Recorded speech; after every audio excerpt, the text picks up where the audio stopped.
And then you all know, most likely, about the 4 F's of the autonomic nervous system. So when our brain picks up on danger, we either fight, flee, freeze, or faint, the 4 F's. So most people know that. So adults, children have the capacity fight, flight, freeze, or faint. So we used to tell people to let their babies cry it out in the crib, right? When little infants would be crying, it'd be like, oh, just let them cry it out. Well, what scientists learned was they weren't just crying it out. They were actually going into that 4th F. So when babies cry and no one responds, their nervous system exceeds its window of tolerance and they actually faint. So that's why we took that off the docket. No more crying it out.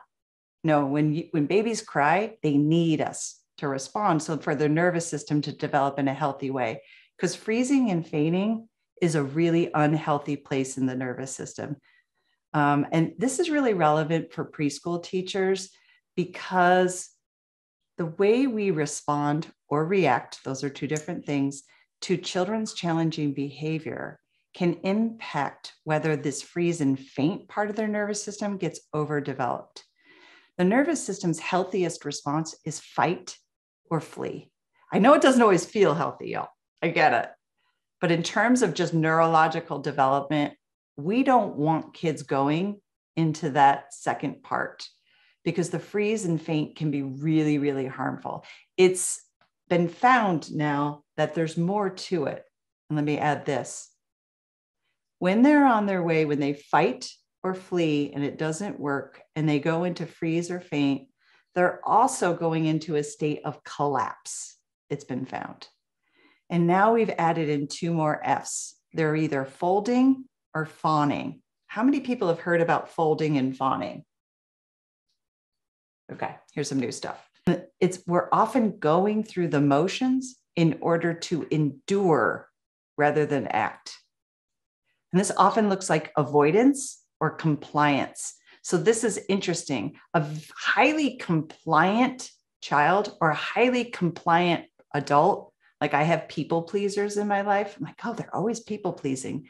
And that can look really great and feel really great, but it can be the nervous system's coping mechanism for wanting to avoid threat or danger. It can be overdone.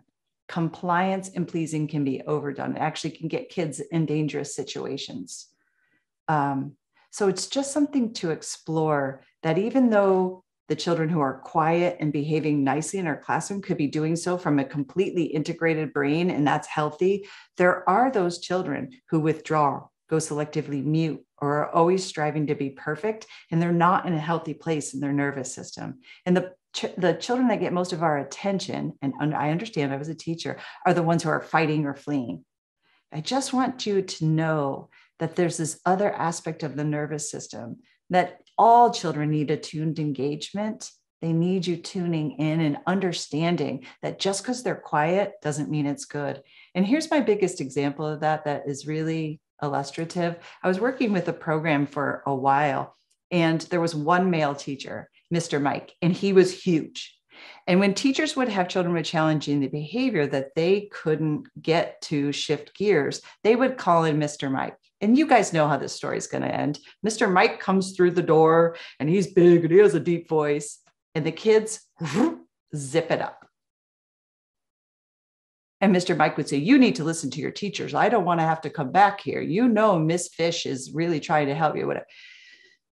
That's putting the child into a state of collapse. They're freezing, they're shutting it down because they feel threatened. We don't threaten children.